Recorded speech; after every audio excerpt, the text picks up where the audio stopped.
Hola y bienvenidos a mi canal de YouTube nuevamente. Me alegro mucho de que estéis por aquí otra vez. Hoy os traigo un nuevo caso criminal y un asesino serial dentro de este caso, del cual no sabemos el nombre y ya os adelanto que no lo vamos a saber porque este caso no está resuelto.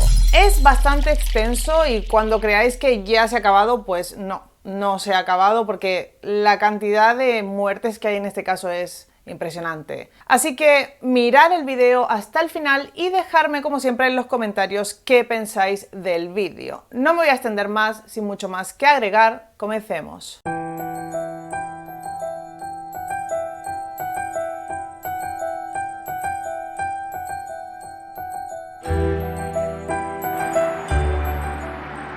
Para este caso nos vamos a remontar a los años 30, y si bien antes de la crisis de los 30 en Estados Unidos todo había sido dinero y más dinero, a este sitio al parecer eso no había llegado. Aquí el sueño americano no se había acercado ni de lejos, porque en esta ciudad, en Cleveland, Ohio, más precisamente en un pueblo llamado Kingsbury Run, y toda esta zona de Lake Erie, que es un lago que pasa por allí, era una zona bastante conflictiva donde había mucha pobreza. Además de eso, había una zona específica dentro de este barrio que se llamaba The Roaring Third.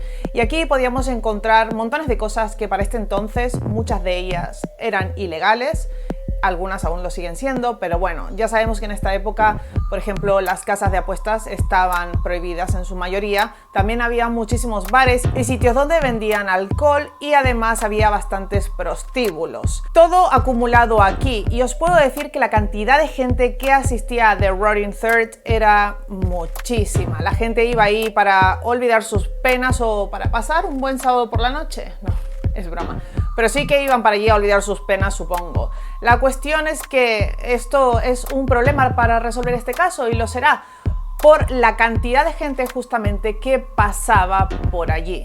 Y es aquí, en esta zona, donde se hallaría el primer cadáver. Sí, empezamos fuerte. El 5 de septiembre de 1934. Era una mujer de unos 30 años de edad que fue hallada en las orillas del río Erie. Lo que se encontró de ella fue parte de su torso, la mitad superior de sus piernas, una mano, y no tenía cabeza y también le faltaba el otro brazo. Algo raro que se podía ver en este cuerpo es que tenía la piel enrojecida y que se hacía similar al cuero. Es como si le hubieran hecho un tratamiento químico sobre la piel. Esto llamó bastante la atención de los detectives. Sobre esta mujer nunca se pudo saber quién era. Intentaron identificar a la víctima, pero no tuvieron suerte. No sabían qué era lo que le había pasado y pensaron que, bueno, era un hecho aislado, pero no fue así. Al año siguiente, un 23 de septiembre, hallarían a la segunda víctima. Esta vez era un hombre que tampoco tenía cabeza y había sido castrado. Este hombre pudo ser identificado como Edward Andrassy.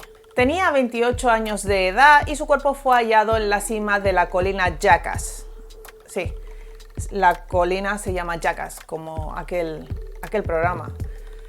La cuestión es que este hombre trabajaba en un hospital y hallaron la identificación con el cuerpo, por eso pudieron identificarlo, pero también le faltaba la cabeza. Este hombre no vivía allí y pudieron saber que visitaba The Roaring Third justamente para ir a los bares o a las casas de apuesta o posiblemente también a los prostíbulos. Vamos, que iba a este sitio por diversión. Algo curioso sobre este cuerpo, y que lo veremos también más adelante en el caso, es que no tenía sangre. Parecía que lo habían drenado por completo, o sea que esto nos decía que no había muerto en el lugar de los hechos, porque allí donde lo habían encontrado no había sangre a su alrededor. La policía pudo ver también que este hombre tenía unas marcas en las muñecas, como si lo hubieran atado y las mismas cuerdas le hubieran hecho quemaduras.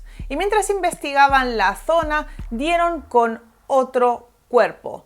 Y al igual que los anteriores, tampoco tenía cabeza, lo que parecía que había sido obra del mismo asesino. Era un hombre de unos 40 años de edad que no lograron identificar. Había sido decapitado, como os he dicho, castrado al igual que el otro hombre, y presentaba en la piel alguna especie de tratamiento químico, al igual que aquella mujer que habían encontrado un año antes. Así que Con esto relacionaron los hechos. Parecía ser la misma persona que había matado a aquella mujer la que ahora había asesinado a 2 hombres. Este cuerpo lo hallaron también en una colina, pero a diferencia del anterior que estaba en la cima, alejada de los caminos, este otro estaba muy cerca de un camino, lo que hacía pensar que el asesino tal vez se estaba arriesgando un poco con la localización de los sitios donde dejaba a sus víctimas. El 26 de junio de 1936, una mujer que caminaba por una zona de fábricas, porque todo este sitio era más bien una zona donde había también muchas fábricas, además de estar estos bares y todas estas cosas,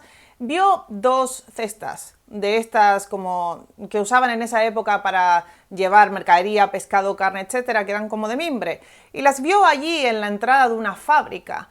Adentro tenían papel de periódico y la mujer dijo, pues voy a ver qué hay dentro, ¿por qué no? Pues se arrepentiría bastante, porque dentro, envuelto en el papel de periódico, habían lo que parecían los restos de una persona que había sido descuartizada. La mujer se alarmó muchísimo, llamó a la policía y pudieron identificar a esta víctima como Florence Polillo. Florence Polillo vivía allí en The Roaring Third, en Kingsbury Run, y trabajaba como camarera, como bartender y como prostituta en esta zona. Y si con el anterior crimen el asesino se había expuesto dejándolo al costado de un camino, con este aún más, porque lo había dejado en una zona de fábricas donde pasaba mucha gente. Como os digo, esta zona no es que viviera poca gente. Parecía estar diciéndole a la policía que no iban a poder con él. Era una jugada bastante audaz y que molestó bastante a la policía, entonces tenían que darse prisa porque a lo que se veía no iba a parar. Intentaban encontrar pistas pero no hallaban nada. Y si bien los crímenes eran crueles porque nunca encontraban las cabezas de las víctimas y además los había descuartizado a todos, lo cual le habría tomado tiempo, incluso algunos habían aparecido sin sangre o con este tratamiento químico en la piel, el asesino se estaba tomando su tiempo, o sea, estaba haciendo esto de manera muy meticulosa y probablemente frecuentara bastante la zona y también creyeron que podía vivir allí, así que podía desaparecer de un momento a otro. Esta era la razón por la cual debían darse prisa en encontrar quién era el culpable. La policía intentó preguntar a la gente, intentó que alguien hablara o dijera algo, pero como os digo, había muchas cosas ilegales por aquí y la gente lo último que quería era hablar con la policía. Incluso si estaba pasando un crimen, no querían hablar con ellos. Así que era muy difícil. Imaginaros un sitio donde se sabía que había casas de juego ilegales, prostitución, drogas. La gente no quería hablar y esto les complicaba bastante la tarea. Y así llegamos hasta el 5 de junio de 1936, cuando 2 chavales habían hecho campana del colegio, o sea que no habían ido a sus clases, y estaban caminando por Kingsbury Run en busca de prostitutas y alcohol. No. Estaban caminando por allí simplemente porque habían hecho campana. Y entonces, cuando van paseando, ven tirados unos pantalones. Y no tienen mejor idea que ir a mirar. No entiendo por qué. Y esto va a pasar una y otra vez en este caso. La gente va por ahí cogiendo cosas de la calle, revolviendo la basura, no sé. La cuestión es que estos 2 chavales van a ver qué había en este par de pantalones y cuando los mueven, de ahí dentro sale una cabeza. El resto del cuerpo fue hallado al día siguiente en el lugar menos esperado, justo enfrente al edificio de la policía al costado de unas vías del tren. Este cuerpo, una vez más, no tenía sangre, había sido drenado completamente. El 22 de julio de 1936, la 6ª víctima es hallada. Una joven que caminaba por el bosque tropezó con un cadáver. Y yo sé cómo suena esto. Primero, ya habían muerto en este sitio 5 personas que habían aparecido descuartizadas. Y gente muy joven, niños, chavales, seguían caminando solos por ahí, sin que nadie los viera, sin supervisión. Seguían paseando solos por el bosque, donde seguramente serían presas fáciles para un asesino serial como este. Y además seguían encontrando cadáveres aquí y allá. Pues sí, esta chica tropieza con lo que parece ser el cuerpo de un hombre de unos 40 años de edad, que yacía muerto, como os digo, en un bosque llamado Clinton Row. A diferencia de los otros cuerpos, este al parecer llevaba como 2 meses muerto allí y nadie lo había visto. Y a diferencia de los otros que al parecer se los habían llevado a otro sitio para matarlos, este había muerto allí mismo porque en el suelo había habido marcas de sangre que indicaban esto, que había sido muerto allí, o sea, que había muerto allí. Lo que hizo pensar, bueno, en ese momento se lo atribuyó al mismo asesino, pero yo he pensado y no sé, si fue el mismo asesino tal vez mató a esta persona porque haya visto algo, lo haya visto perpetrar algún crimen o secuestrar a alguien o hacer algo y entonces lo mató por ser testigo, pero si no, tranquilamente esta persona podría haber sido víctima de otra que no fuera el asesino serial del cual estamos hablando ahora. Entonces, en septiembre de 1936, un hombre caminaba hacia el tren. Se le hacía tarde, así que iba bastante apurado, iba con prisas cuando de repente tropezó con algo. Se giró para ver con qué había tropezado y era un torso humano. Sí, y también sé cómo suena esto. Yo, cuando leí este crimen, este caso, ¿no? Y cuando lo escuché en vídeos y tal, siempre pensé, ¿cómo que tropezó con un torso humano? ¿Qué? Pero teniendo en cuenta este sitio, o sea, Kingsbury Run era básicamente el vertedero de la zona. A ver, ¿cómo os explico? Os voy a enseñar fotos, evidentemente, pero ¿qué pasa? Que la gente con la crisis de los 30 se había arruinado muchísimo. Gente que era muy rica se había quedado sin nada. Y gente que no era rica se había quedado sin nada y con menos aún. Así que mucha gente acabó viviendo en la calle, básicamente. Y esta gente, supongo que la que viviría alrededor de esta zona, acabó viviendo en este sitio en casuchas, en chabolos, hechos con maderas, con cartones, con cosas que encontraban por ahí. Luego, por ser un sitio ilegal, por las cosas que allí se hacían y por la venta de drogas, etc., es como que nadie cuidaba de este lugar y estaba bastante desastroso. O sea que era normal tropezar con cualquier cosa y bueno, justamente en esta época, en el caso que nos ocupa, pues había un asesino serial que dejaba las partes de los cuerpos allí expuestas, aposta, para que las encontraran. No las estaba escondiendo, evidentemente no lo estaba haciendo. Así que entre toda esta miseria de la cual estamos hablando, que tropezara con un torso no es que fuera normal, pero digamos que cabía dentro de los parámetros de las cosas que podían y pasaban en este lugar. La cuestión es que se gira y ve que ha tropezado con un torso. Así que llaman a la policía llega hasta aquí y ve que aquí al lado donde estaba este cuerpo había una especie de piscina o estanque con agua sucia y llena de mierda y creen que tal vez el resto del cuerpo pueda estar ahí dentro y así podrían identificarlo. Pero nadie quería meterse allí, evidentemente. Así que empezaron a echarse la pelota unos a otros hasta que finalmente llamaron a un buzo, que no le quedaba otra que hacer esta faena porque era su trabajo, y este hombre felizmente se sumergió en las pútridas aguas de este sitio, aguas estancadas que estaban allí, a ver qué encontraba, mientras otros policías removían desde arriba con unos palos muy largos y con redes y cosas para ver si salía algo, porque es que no se veía nada. Alrededor de estos policías y del buzo que nadaba ahí felizmente se empezó a acumular un montón de gente curiosa, muchísima gente, creo que leí que eran como 300 o 400 personas. La cuestión es que, claro, todo el mundo quería saber qué encontraban allí y además que esto ya estaba sonando bastante, había aparecido mucha gente muerta y no había ninguna respuesta por parte de la policía, no sabían nada. Es que no tenían ni sospechoso, ni habían encontrado pistas, ni estaban detrás de nada, simplemente de hallar más y más cuerpos. Finalmente se encontraron los brazos y las piernas de este individuo. Este cuerpo reveló datos importantes para la policía. El forense lo que determinó aquí es que estaban ante la presencia de un asesino que tenía mucha fuerza y que además tenía conocimientos de anatomía 100% y conocimientos muy buenos por la forma en la que descuartizaba a la gente. Luego también descubrieron que lo había decapitado de un solo golpe. Los periódicos publicaron un montón sobre este caso, sobre lo que se encontró allí, sobre la escasez de evidencias. Dos detectives que llevaban este caso eran Peter Merylo y Martin Selewski, quienes entrevistaron a unos 1.500 posibles testigos, ellos dos solos. Gente que vivía por este área, pero no encontraron, una vez más, ni una sola pista. El detective Merylo incluso trabajaba de encubierto de la forma más ridícula y caricaturesca que había visto yo nunca.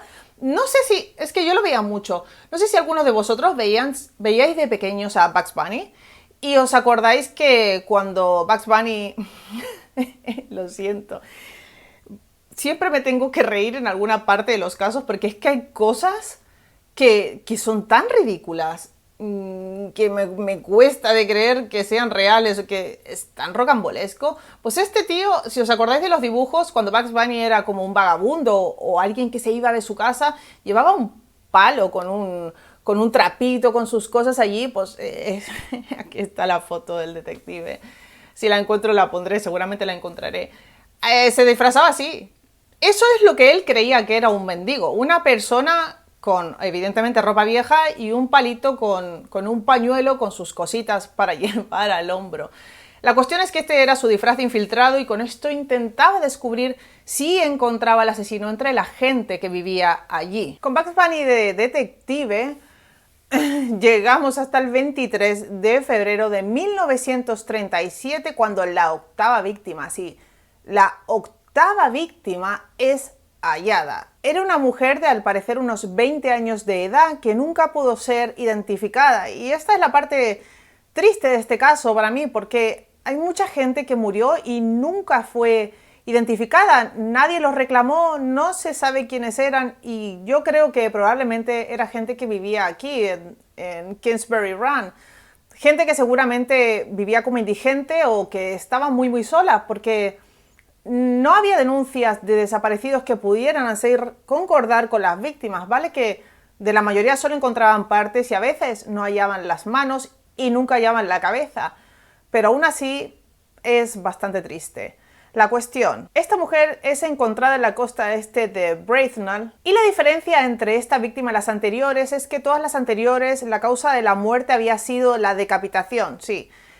Los habían matado cortándoles la cabeza directamente, pero como os digo, les cortaba la cabeza al parecer de un solo golpe, lo que me parece bastante increíble. Tenía que ser una persona, como dijo aquel forense, además de fuerte, con muchos conocimientos de anatomía, porque no creo que pueda ser algo tan fácil de ejecutar. La cuestión es que esta mujer no había muerto así.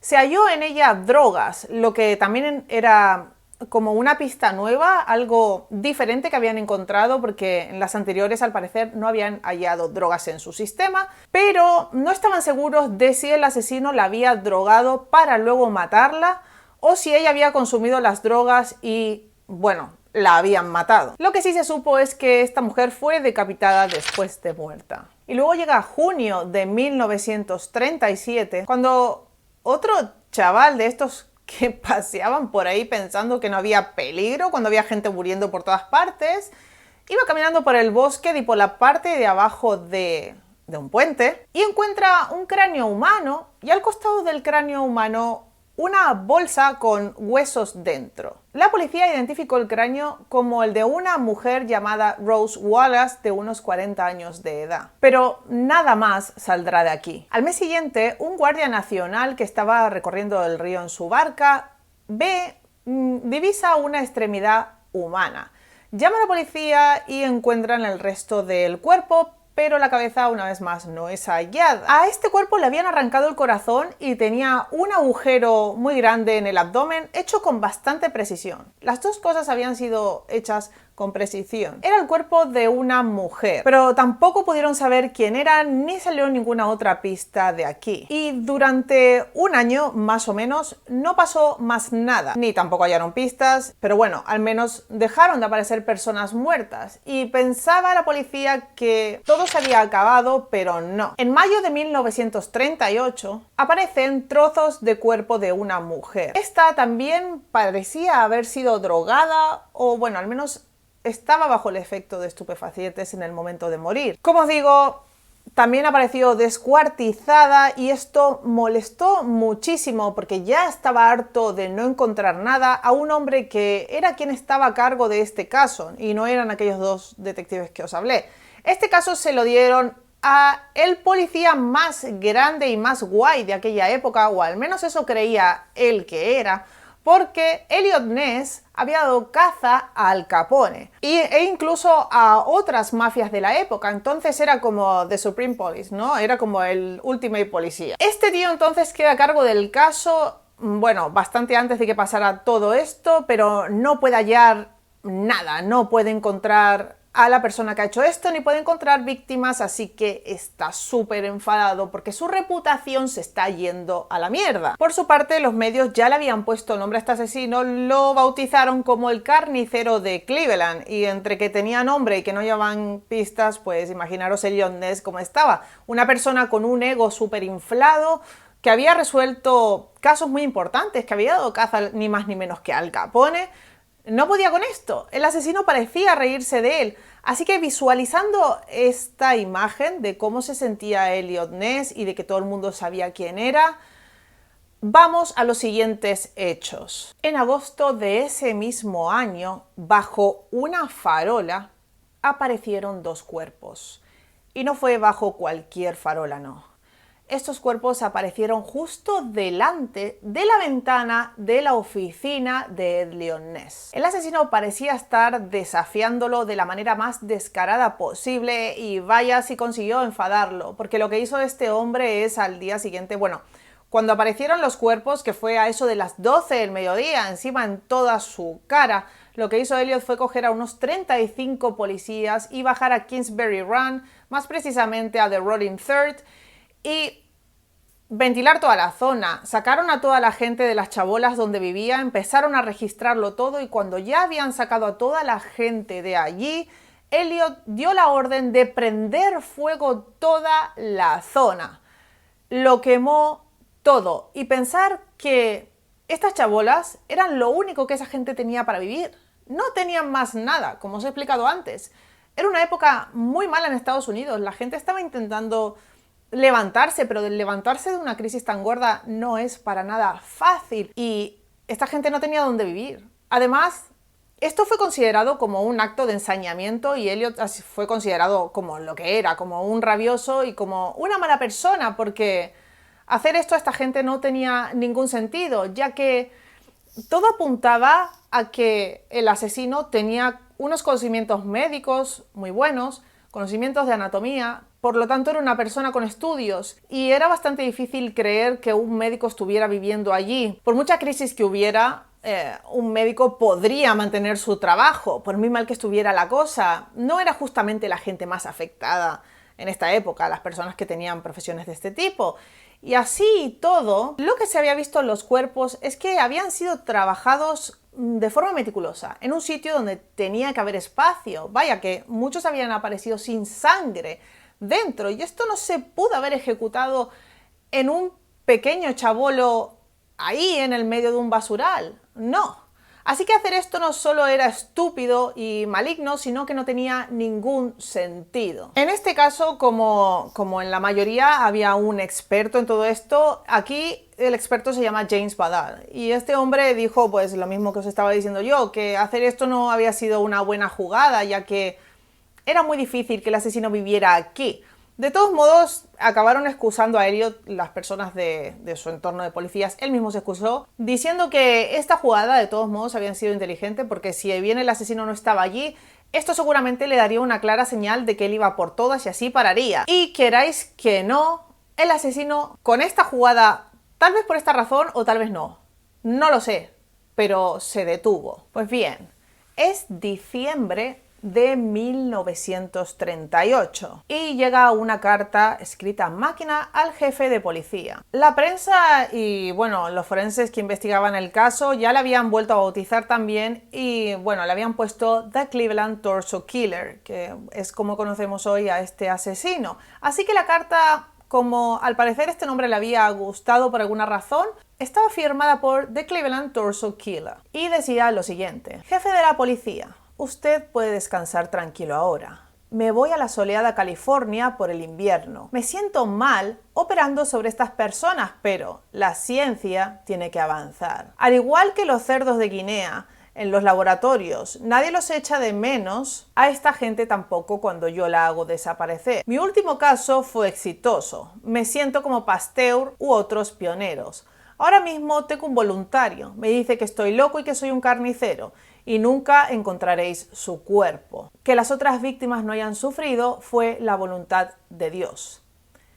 Y esto es lo último que supieron de este asesino. Y si habéis llegado hasta aquí, guay, porque aquí viene lo bueno de este caso, por lo cual os lo he hecho y me pareció interesante de contar. Que es que unos años después en California apareció una mujer muerta a la cual le habían drenado la sangre, que también la habían descuartizado y le habían hecho unos cortes muy precisos. Estaba cortada por la mitad y este caso es muy famoso porque estamos hablando de la Dalia Negra. ¿Y sabemos si este es el mismo asesino? No, no lo sabemos, pero se parece bastante. Lo que pasó con la Dalia Negra, si no conocéis el caso, lo podéis buscar porque hay un montón de gente que lo ha hecho, o sea que yo no lo voy a hacer, no creo que lo vaya a hacer porque está muy escuchado. Hay gente que lo ha hecho muy bien y que ha explicado muchas cosas, así que creo que no vale la pena que yo lo haga tan bien. Pero sí, este vídeo explicando esto, porque tal vez esta misma persona es el asesino de la Dalia Negra.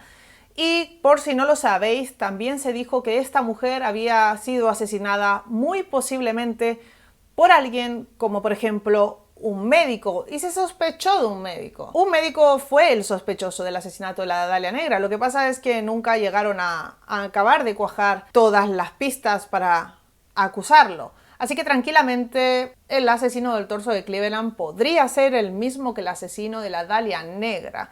Y si os creéis que la policía se quedó contenta con que el asesino se haya escapado, pues no.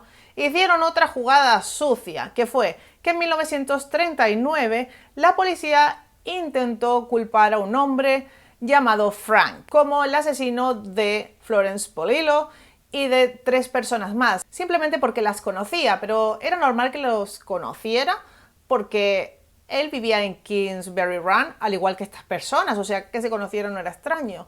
La cuestión es que cuando iban a ir a juicio, en teoría tenían una declaración firmada por este hombre que decía que era el asesino del torso y que había matado a estas personas, pero cuando iban a llegar a juicio encontraron que Frank se había colgado en su celda.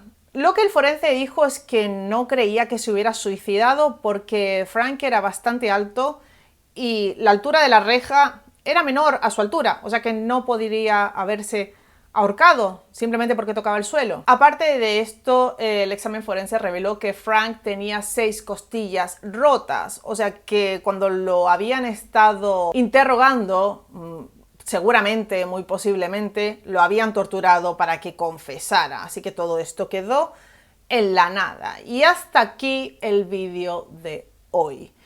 Como siempre os digo, si os ha gustado el vídeo, dejar un like, suscribiros al canal si no lo habéis hecho aún y si os apetece y si queréis ver más contenido como este. Dejadme en los comentarios qué pensáis sobre todo esto. Si queréis me podéis seguir en Instagram también, pero sobre todo suscribiros y dejar comentarios. Muchas gracias por estar allí y hasta la próxima. Adiós.